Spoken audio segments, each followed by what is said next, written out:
ഗുരുവിൽ നിന്ന് കിട്ടുന്ന ചില ഡയറക്റ്റ് എക്സ്പീരിയൻസ്, നേരിട്ടുള്ള അനുഭവങ്ങൾ തീർച്ചയായിട്ടും ജീവിതത്തെ തന്നെ മാറ്റിമറിക്കാൻ കഴിവുള്ളതാണ്. എന്നാൽ മറ്റു ചിലർക്കാകട്ടെ ഗുരുവിൻ്റെ ഭക്തരുടെ ഇത്തരം അനുഭവങ്ങൾ ഗുരുവിലേക്കുള്ള ഒരു വഴികാട്ടിയായി മാറുന്നു. പിന്നീട് അവർക്കും അത്തരത്തിലുള്ള അനുഭവങ്ങൾ ലഭിക്കുവാനും ആ ഒരു ഗ്രേസ് അനുഭവിക്കുവാനും അത് കാരണമാകുന്നു. നരീന്ദർ റോഹിമിത്രയുടെ അഥവാ മാമുവിൻ്റെ ഒരു എക്സ്പീരിയൻസാണ് ഞാനിവിടെ ഷെയർ ചെയ്യുന്നത്. ഇത് ഗുരുലീല വോളിയം 6 എന്ന ഒരു ഗ്രന്ഥത്തിൽ നിന്നാണ് എടുത്തിരിക്കുന്നത്. ഈ ഒരു ഗ്രന്ഥം മോഹൻജിയുടെ ഒപ്പം സഞ്ചരിച്ചവരുടെ എക്സ്പീരിയൻസുകൾ ഒരു ഇൻ്റർവ്യൂവിൻ്റെ രൂപത്തിൽ ശുഭശ്രീ സംഗ്രഹിച്ചിട്ടുള്ളതാണ്. അതുകൊണ്ട് ആ രീതിയിൽ തന്നെ ഞാൻ നിങ്ങൾക്ക് മുമ്പിൽ ഇത് പ്രസൻറ്റ് ചെയ്യുകയാണ്. മാമുവിനോടുള്ള ചോദ്യം ഇതാണ്: നിങ്ങൾക്ക് നിരവധി ആഗ്രഹങ്ങൾ ഉണ്ടായിരുന്നല്ലോ.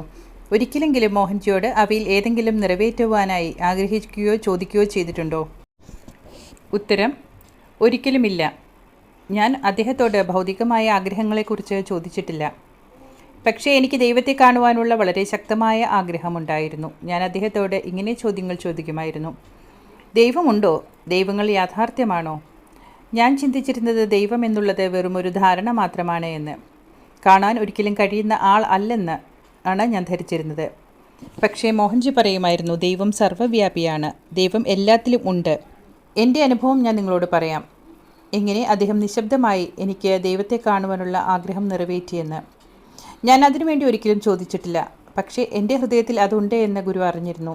അദ്ദേഹം അത് നിറവേറ്റി തന്നു. അതിങ്ങനെയായിരുന്നു: അലഹാബാദിൽ ഒരു മഹാകുംഭമേള നടക്കുന്നുണ്ടായിരുന്നു. അത് 12 വർഷത്തിൽ ഒരിക്കൽ നടക്കുന്നതാണ്. ഞാൻ കുംഭമേളയ്ക്ക് പോകുന്നു എന്ന് വീട്ടിൽ പ്രഖ്യാപിച്ചപ്പോൾ അവർ ചിരിക്കാൻ തുടങ്ങി. കാരണം ഞാൻ തന്നെയാണ് കുംഭമേളയ്ക്ക് പോകുന്നത് വെറും മണ്ടന്മാരാണ് എന്ന് ഇതുവരെ പറഞ്ഞുകൊണ്ടിരുന്നത്. അനാരോഗ്യകരമായ സാഹചര്യങ്ങളിൽ പലരും കുളിക്കുന്നുവെന്നും അവിടെ പോകുന്നത് മണ്ടത്തരമാണെന്നും ഞാൻ പറഞ്ഞിരുന്നു. ഇപ്പോൾ ഞാൻ അവിടെ പോകുന്നത് അവർക്ക് തമാശയായി തോന്നി. പക്ഷെ ഞാൻ പറഞ്ഞു, അതെ, ഞാൻ പോകുന്നു. അങ്ങനെ ഞങ്ങൾ പോയി. യാത്രാമധ്യേ ഞങ്ങൾ അയോധ്യയിലെത്തി. അവിടെ ഒരു ചെറിയ ഹനുമാൻ ക്ഷേത്രം സന്ദർശിച്ചു. മോഹൻജി ഞങ്ങളോടൊപ്പം ഉണ്ടായിരുന്നു.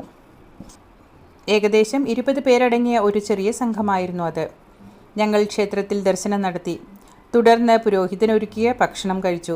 ഭക്ഷണം കഴിച്ച് പുറത്തേക്ക് പോകാനിരിക്കെ ഞങ്ങൾ ഒരു വയോധികനായ ആളെ കണ്ടു. അദ്ദേഹം ഹനുമാൻ്റെ ബിംബത്തിന് പുറകോട്ട് തിരിഞ്ഞിരിക്കുകയായിരുന്നു. മോഹൻജി പറഞ്ഞു, പോകൂ, അദ്ദേഹത്തിൻ്റെ ആശീർവാദം സ്വീകരിക്കൂ. അത്ര ലളിതമായി അദ്ദേഹം അത് പറഞ്ഞു.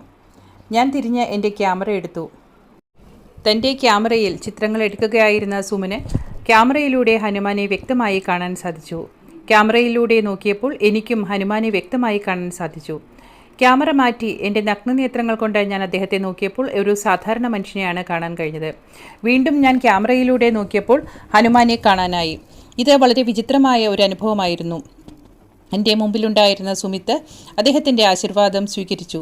പിന്നെ ഞാനും നമസ്കരിച്ചു. എൻ്റെ പോക്കറ്റിൽ കുറച്ച് പണമുണ്ടെന്ന് എനിക്കറിയാമായിരുന്നു. ഞാനത് എടുത്ത് അദ്ദേഹത്തിന് നൽകി. ഞാൻ നമസ്കരിച്ചപ്പോൾ എൻ്റെ തലയിൽ മൃദുവായ ഒരു സ്പർശമുണ്ടായി. അദ്ദേഹം പറഞ്ഞു, ഖുശ് രഹോ, സന്തോഷത്തോടെ ഇരിക്കൂ. ആ ശബ്ദം, എൻ്റെ ജീവിതത്തിൽ ഞാൻ ഒരിക്കലും അത്തരമൊരു ശബ്ദം കേട്ടിട്ടില്ല. അത്ര സുന്ദരമായ ശബ്ദം, വളരെ ആഴമുള്ളതും മൃദുവായ സ്പർശത്തോടു കൂടിയുള്ളതുമായിരുന്നു ആ ശബ്ദം. ആ ദിവസം മുതൽ ഞാൻ എല്ലായ്പ്പോഴും സന്തോഷവാനായിരുന്നു. ഞാൻ മോഹൻജിയോട് അതിനെക്കുറിച്ച് ചോദിച്ചു.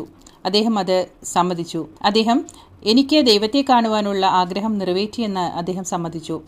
ഞാൻ ചോദിച്ചു, എനിക്ക് ഹനുമാനെ ക്യാമറ വഴി മാത്രമേ കാണാനായുള്ളൂ. അതിൻ്റെ കാരണം എന്താണ്?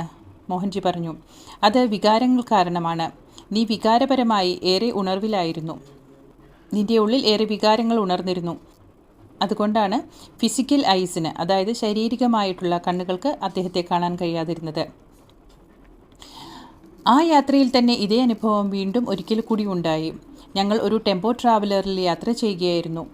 ഞാൻ പിന്നിലെ സീറ്റിലിരുന്ന് മോഹൻജിയുടെ ബോധവുമായി ബന്ധപ്പെടുവാൻ ശ്രമിച്ചുകൊണ്ടിരിക്കുകയായിരുന്നു. സാധാരണ ഞാൻ അങ്ങനെ ചെയ്യാൻ ശ്രമിക്കാറുണ്ട്. അപ്രതീക്ഷിതമായി ആ ബന്ധം സംഭവിച്ചു. എൻ്റെ കണ്ണുകൾക്ക് മുന്നിൽ സിനിമ പോലെ ദേവീദേവന്മാരുടെ ചിത്രങ്ങൾ വന്നു തുടങ്ങിക്കഴിഞ്ഞിരുന്നു. നിരവധി ദേവന്മാരും ദേവതകളും എനിക്കാരെയും തിരിച്ചറിയാൻ കഴിഞ്ഞില്ല. ഒന്നിനു പുറകെ ഒന്ന എന്ന പോലെ അവർ എൻ്റെ മുന്നിലൂടെ കടന്നുപോയി. വിവിധ തരത്തിലുള്ള രൂപങ്ങളുണ്ടായിരുന്നു. എൻ്റെ ഉള്ളിൽ ഒരു സിനിമ ഓടുന്നത് പോലെ ആയിരുന്നു അത്.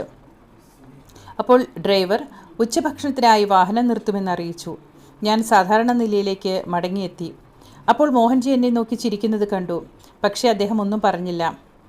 എൻ്റെ ദൈവത്തെ കാണാനുള്ള അത്ഭുതകരമായ ആഗ്രഹത്തിന് അതോടുകൂടി ഒരു അവസാനമായി. ആ ദിവസത്തോടുകൂടി ആ ആഗ്രഹം ഇല്ലാതെയായി. മോഹൻജി ദൈവം സർവ്വവ്യാപിയാണ് എന്ന് കാണിക്കുന്ന മറ്റൊരു അനുഭവം നൽകി. ഇത് ഞാൻ ചോദിക്കാറുള്ള അടിസ്ഥാനപരമായ ചോദ്യത്തിനുള്ള ഉത്തരമായിരുന്നു. വൃന്ദാവനിലെ ഒരു റിട്രീറ്റിലായിരുന്നു. 3-ാമത്തെ അല്ലെങ്കിൽ 4-ാമത്തെ ദിവസം സഞ്ജയ് സാറിനോടൊപ്പം യോഗ ചെയ്യുകയായിരുന്നു ഞങ്ങൾ. അത് ഒരു അതുല്യവും മനോഹരവുമായ റിട്രീറ്റായിരുന്നു. സഞ്ജയ് സാർ ഇപ്പോൾ നമ്മളോടൊപ്പമില്ല. ദൈവം അദ്ദേഹത്തിൻ്റെ ആത്മാവിന് ശാന്തി നൽകട്ടെ. സാധാരണയായി യോഗ 2 മണിക്കൂറായിരിക്കും. ഞങ്ങളെല്ലാവരും യോഗാഭ്യാസങ്ങൾ ചെയ്യുകയായിരുന്നു. പക്ഷേ അപ്രതീക്ഷിതമായി എനിക്ക് ശരീരത്തിന് പുറത്തുള്ള ഒരു അനുഭവമായി മാറി. എനിക്ക് ശരീരത്തിനെ അനുഭവപ്പെട്ടതേയില്ല. സാധാരണയായി വ്യായാമം ചെയ്യുമ്പോൾ പേശികളെങ്കിലും നമുക്ക് അനുഭവപ്പെടാം. പക്ഷേ എനിക്ക് ഒന്നും അനുഭവപ്പെട്ടില്ല.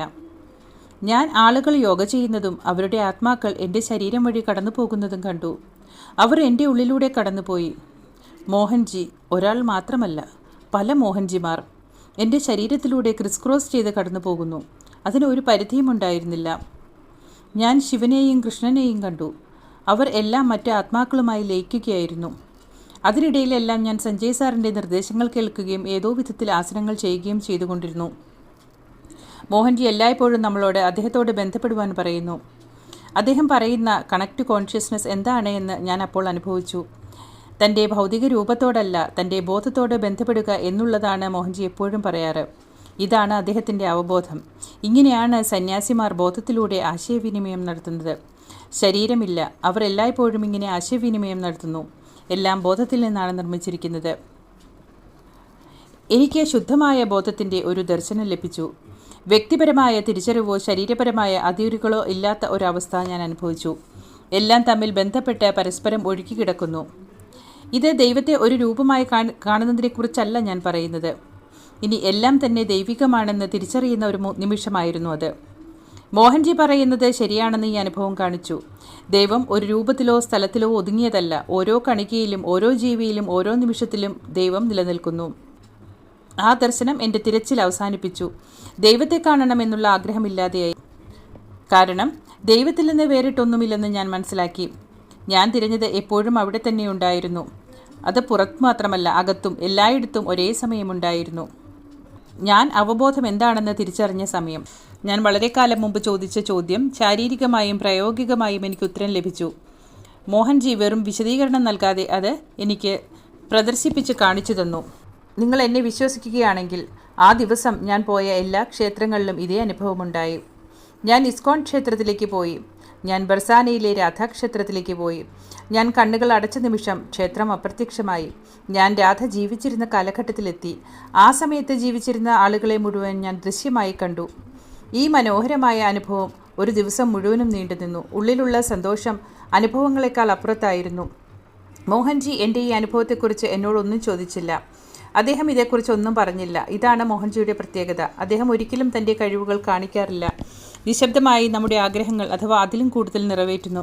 പക്ഷേ അദ്ദേഹം ഒരിക്കലും ഞാനിത് ചെയ്യാൻ പോകുന്നു എന്ന് പറയുന്നില്ല. അത്ഭുതങ്ങൾ നടക്കുന്നു, നമുക്ക് അറിയാമോ ഇല്ലയോ എന്നത് പ്രസക്തമല്ല.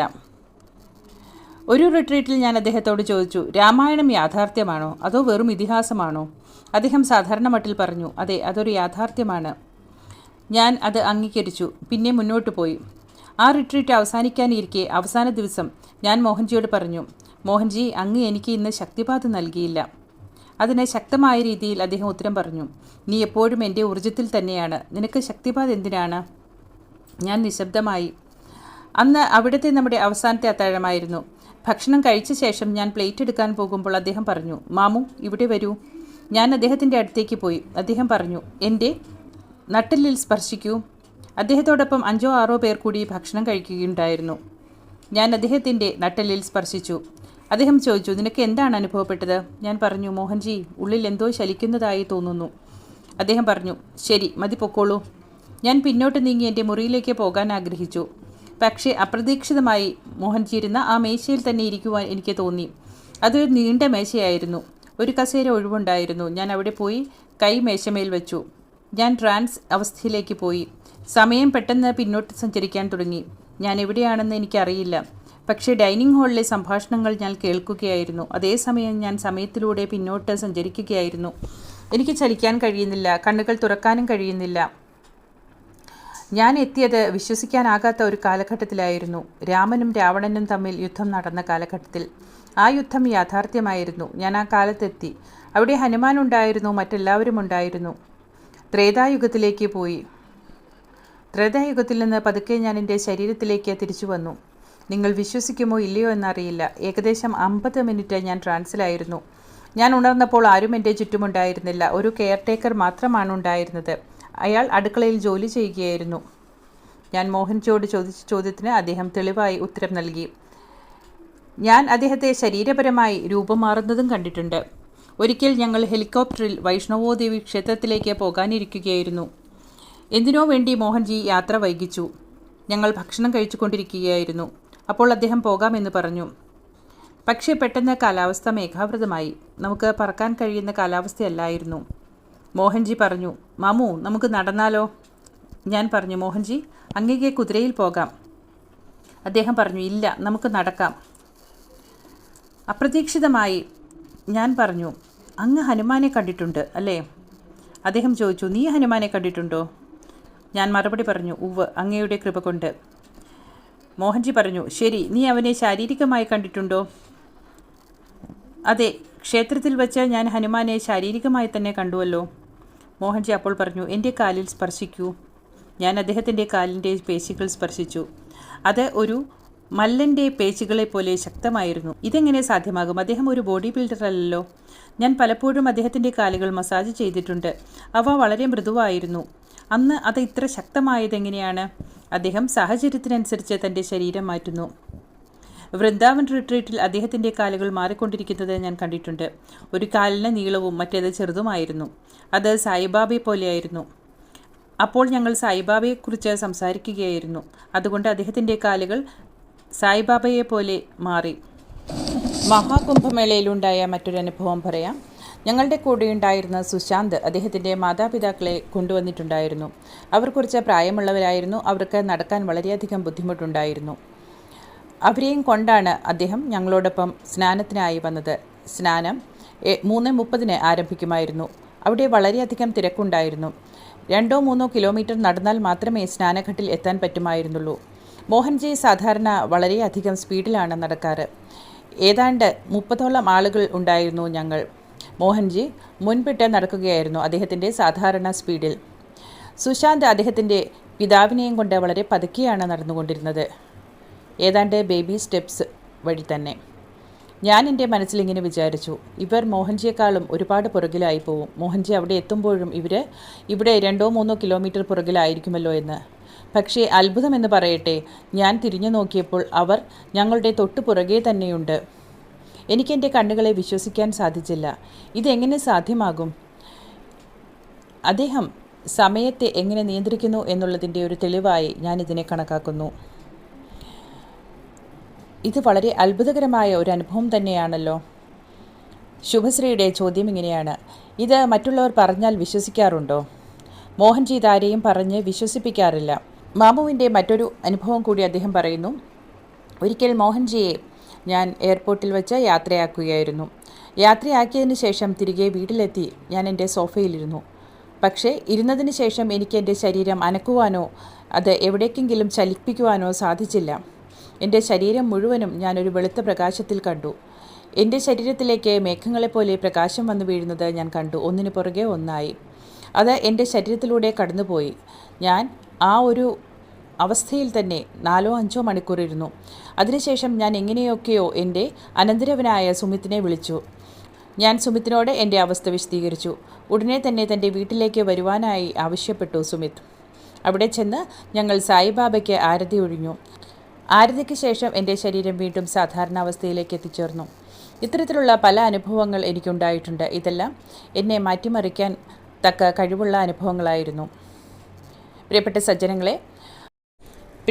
സജ്ജനങ്ങളെ ഗുരു മോഹൻജിയെക്കുറിച്ചുള്ള കൂടുതൽ വീഡിയോകളും വിവരങ്ങളും അറിയുവാനായി ഈ ചാനൽ സബ്സ്ക്രൈബ് ചെയ്യുക, ലൈക്ക് ചെയ്യുക.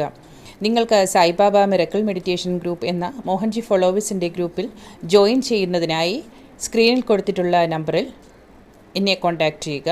നമ്പർ 7025807239.